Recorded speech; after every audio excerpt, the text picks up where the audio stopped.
Absolutely. Oh! Why did you take it? You came. Some people are not recognizing my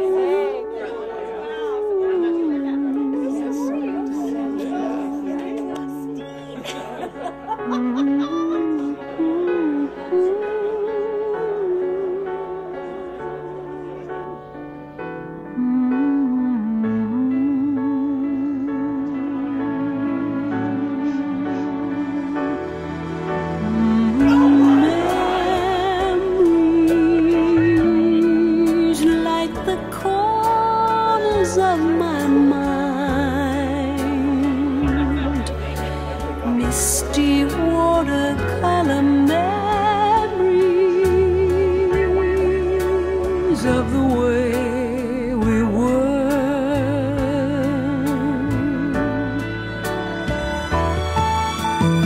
scattered pictures of the smiles we left behind, smiles we gave to one another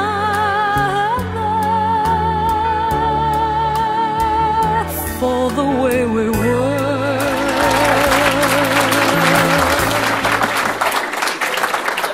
You know, we've shared a common heritage for a very long time, and we've accomplished a lot. And so the purpose of tonight's meeting is to celebrate those accomplishments and to renew friendships and say hello to each other. Written from the heart to everybody in the room, because I got to tell you, certainly when I look around and see what my DNA is made out of, and I'm really not kidding, that's everybody in this room and a heck of a lot more people. It is inside of us, every single one of us, for the time that we spent here. So when Horace called me, I kept trying to think of a theme of how to bring all the old people, the new people, people who started a month ago, people who have been here for 30 years, how to bring everybody together. And it just so happened we've lost in our family about 8 weeks ago a very dear friend of mine whose name was John Lubin. I think a lot of you know him. But he was one of our top sales managers for years. A very close friend of mine, John Lubin. He was the guy who took Martha Yanessa's place on the East Coast. Number one. Who tried to take Martha Yanessa's. Tried to take it. But he was number one from the time he took the region over, and without a doubt, one of the greatest people in the world. So what started me thinking about the theme was I got the last text from him before he died. And the text said, although my time here is very limited, I'd like to think the impact was large. So just think about that for a second. This is a guy who fought cancer for 5 years.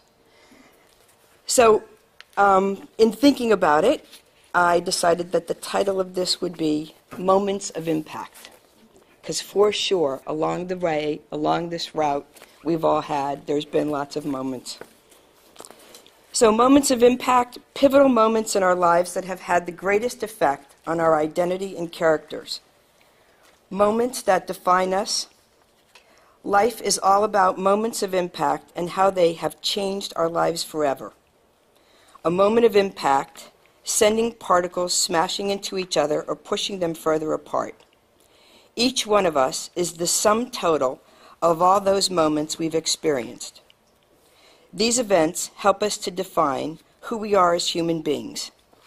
What we do and what we say during these defining moments impact and define our core values, what we stand for in our minds and in the minds of others.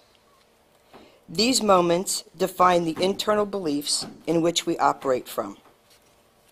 These moments affect not only us, but also everything that they hit in their path. They affect the company, the culture, the products, and the customers. They also spill over into our personal lives. Needless to say, for me, and I'm sure for all of you, there were many moments of impact. I'm going to share some of mine. which was, I wasn't really here at the time. Steve Weiss, you were, but shipping the first CDS, I'm sure, was one hell of a moment of impact. Big moment. Okay?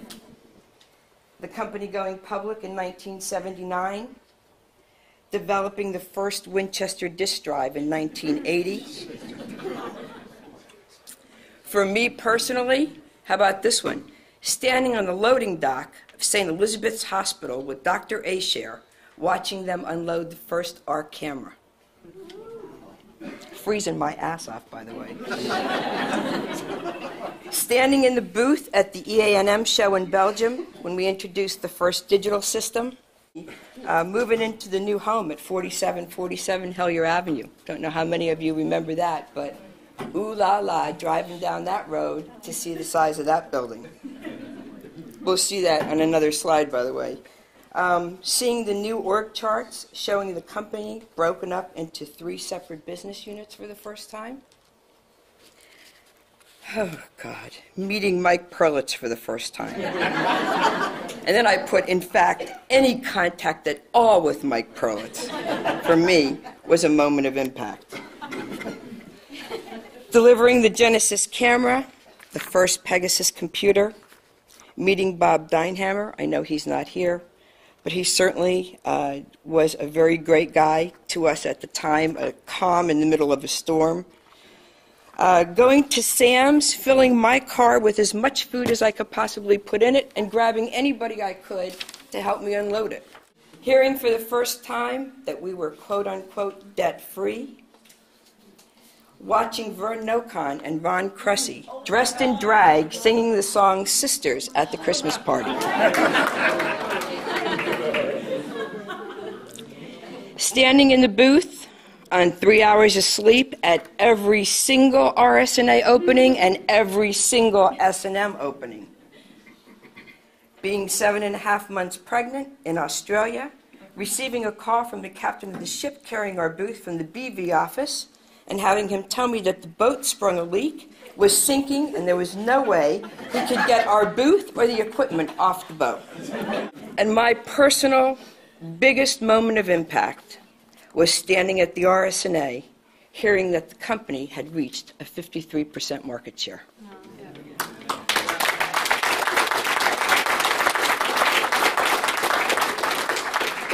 All I can say is it really was a great ride when I was there. We had an awful lot of fun,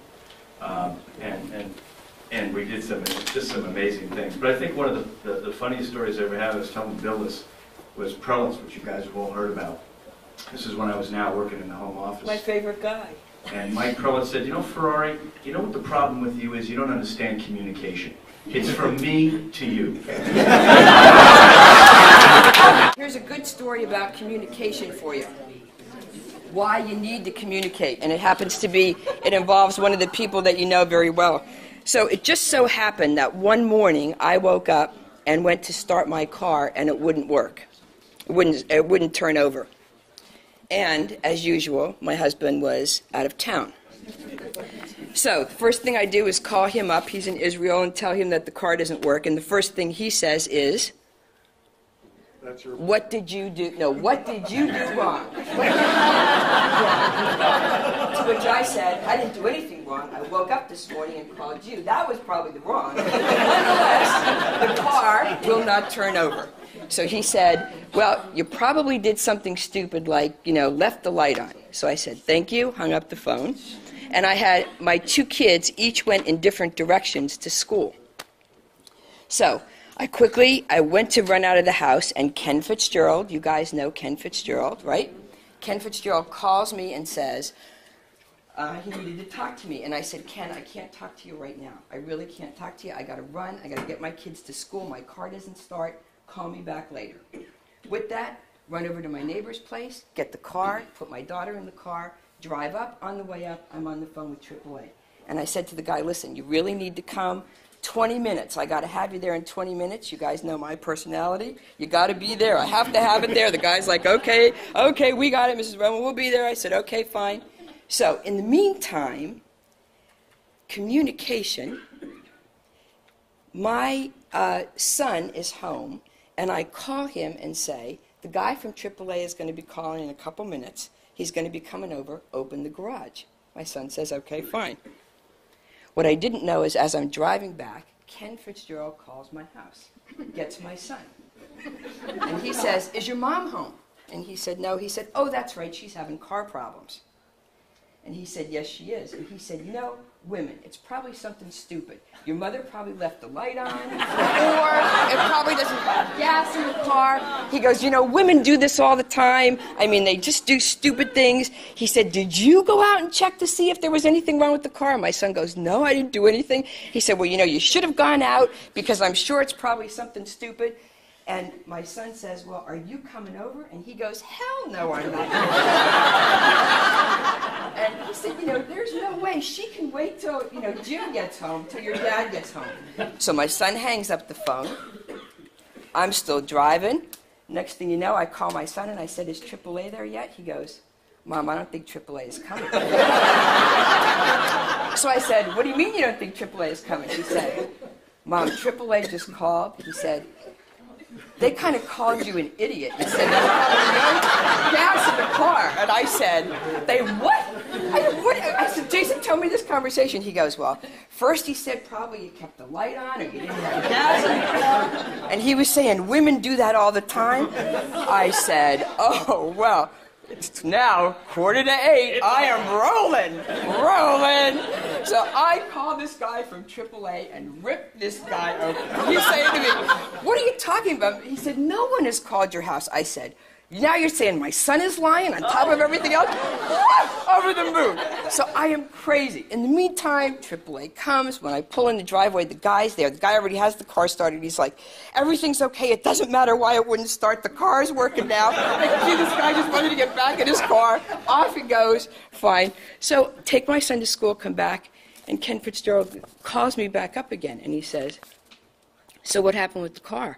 I said, well, the guy from AAA came. I said, you know, I can't believe that company. I called them up this morning. I'm going through this whole thing. I said, and then they called here, and they were calling me an idiot. And Ken goes, that was me who called. Job titles mean nothing. And I'm not kidding when I say that. They just give HR something to do. Know what needs to be done, and then go and do it. And the story of this one is QT Wiles called me in, and this was, I guess, his probably 5th or 6th day in the company, and asked me what I was. And I had no idea, because at that time, we just didn't know, and we didn't care. We knew what we had to do, and we just went and did it. And he asked me, at that point, I looked at him and said, but I'll tell you what, I'd like to be queen. And he said, would you? I said, go get a business card. I said, okay, done. We were the little company, the company with no money, the company that was always going out of business, but the company that led for many years in the marketplace.